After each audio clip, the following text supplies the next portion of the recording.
దర్శిలో మీ వ్యాపారం కోసం విశాలమైన స్థలం కావాలా? అద్దెకు లేదా లీజుకు సిద్ధంగా ఉన్న 11,000 చదరపు అడుగుల ప్రాంగణం. గుంటక సుబ్బారావు గారి గోడౌన్స్, గోదాములు, ఫుడ్ ప్రాసెసింగ్ యూనిట్లు, పరిశ్రమలు, పప్పు మిల్లులు లేదా ఫంక్షన్ హాలుకు అనువైనది. నీటి సౌకర్యం, 3 ఫేజ్ విద్యుత్, విశాలమైన షెడ్లు, అదనపు ఖాళీ స్థలం మరియు పూర్తి భద్రత అందుబాటులో ఉన్నాయి. మీనాక్షి హాస్పిటల్ దగ్గర పెట్రోల్ బంక్ ఎదురుగా పొదిలి రోడ్, దర్శి. అద్దె చర్చించదగినది.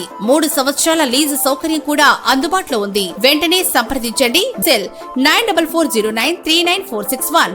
మొబైల్ యాప్ ద్వారా కోట్ల రూపాయల డిపాజిట్లు దర్శి ప్రాంతంలో వేలాది మంది నుంచి సేకరించిన ఎన్టీఎల్ అను సంస్థ దాదాపుగా బోర్డు తిప్పేసినట్లుగానే ఆ సంస్థలో డిపాజిట్ చేసిన వాళ్ళు బాహాటంగా చెబుతూ లబోదిబోమంటూ తల్లడిల్లిపోతున్నారు. ఒక్క రెట్టుకు 10 రెట్లు డబ్బులు వస్తాయని ఆశ చూపిస్తూ చైన్ సిస్టమ్ ద్వారా డిపాజిట్లు సేకరించి నమ్మకం కలిగేటట్లుగా వారి బ్యాంక్ ఖాతాల్లో తీయలేని విధంగా డబ్బులు వేసి ఆశలు పెంచి మోసం చేయగా ఈ రోజు శనివారం ఉదయం డిపాజిట్ చేసిన వాళ్ళందరికీ ఒక మెసేజ్ వచ్చి ఖాతాల్లో డబ్బులు విత్ డ్రాయల్ సెల్లో నొక్కాలని చెప్పగా అందరూ ఆశగా ఆతృతగా విత్ డ్రాయల్ నొక్కటం జరగ్గా ఆ డబ్బులన్నీ మాయమై ఎన్టీఎల్ సంస్థకే వెళ్లిపోయినట్లుగా తెలుస్తుండగా 5% ఇన్కమ్ ట్యాక్స్ డబ్బులు కట్టిన వాళ్లకు డబ్బులు చెల్లించటం జరుగుతుందని మరో మెసేజ్ రావటంతో డిపాజిట్ దారులు ఏం చేయాలో అర్థం కాక తలలు పట్టుకుని కూర్చున్నట్లు తెలిసింది. ఈ సంస్థలో డబ్బులు డిపాజిట్ చేసి తక్కువ సమయంలోనే అత్యధికంగా 10 రెట్లు డబ్బులు సంపాదించాలని